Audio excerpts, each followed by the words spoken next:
Hey, Desiree here with Soul Path Astrology and this week's Oracle card readings. This video is for card number 2. If this was your selection, this is what you got. The Death card reversed. Bum, bum, bum, bum.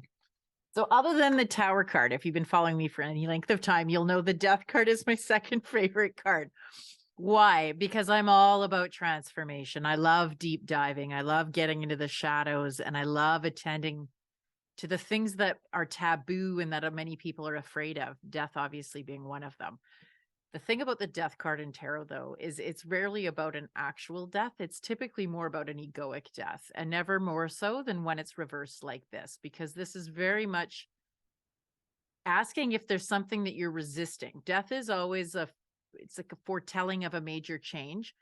Reverse, though, it sort of indicates that perhaps you're holding yourself back. Maybe there's a change that really wants to emerge, but you're afraid and you're sort of hanging on white knuckled.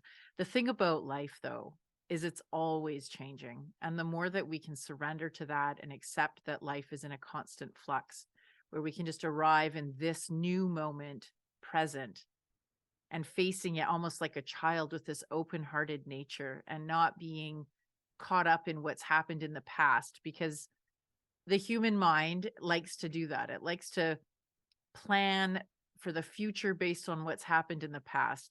And so with this Death card reversed, it's saying, this is happening right now. There's potential and possibility ahead of you, but because of some story from pain and trauma, perhaps from your past, you're trying to rewrite that in the future to save yourself that pain and suffering. And I get it. We all do it. This card, though, is just gently bringing your attention to that, bringing your awareness to that. There's an opportunity for you to step into a whole new way of being with respect to a particular situation that you may be experiencing that is unlike anything else you've ever experienced. One of the things that comes to mind with this card is the butterfly in the cocoon. So as many of you probably have already heard, when a caterpillar goes into the cocoon to become a butterfly, it completely disintegrates in there. Like it utterly loses any sense of self. But what I just learned, and it just lands so beautifully, is actually right prior to it wrapping that cocoon up, it literally loses its head. It drops its head, so that does not form a part of its reconstitution as it turns into a butterfly in there. And the metaphor of that is like how important it is to lose our head, to lose our stories of pain and suffering, guilt and shame. You don't want to bring that into your future.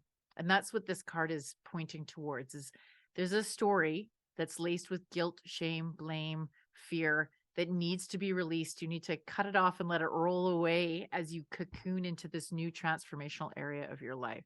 So big card, lots of information. Hope that it landed. As always, I love you guys.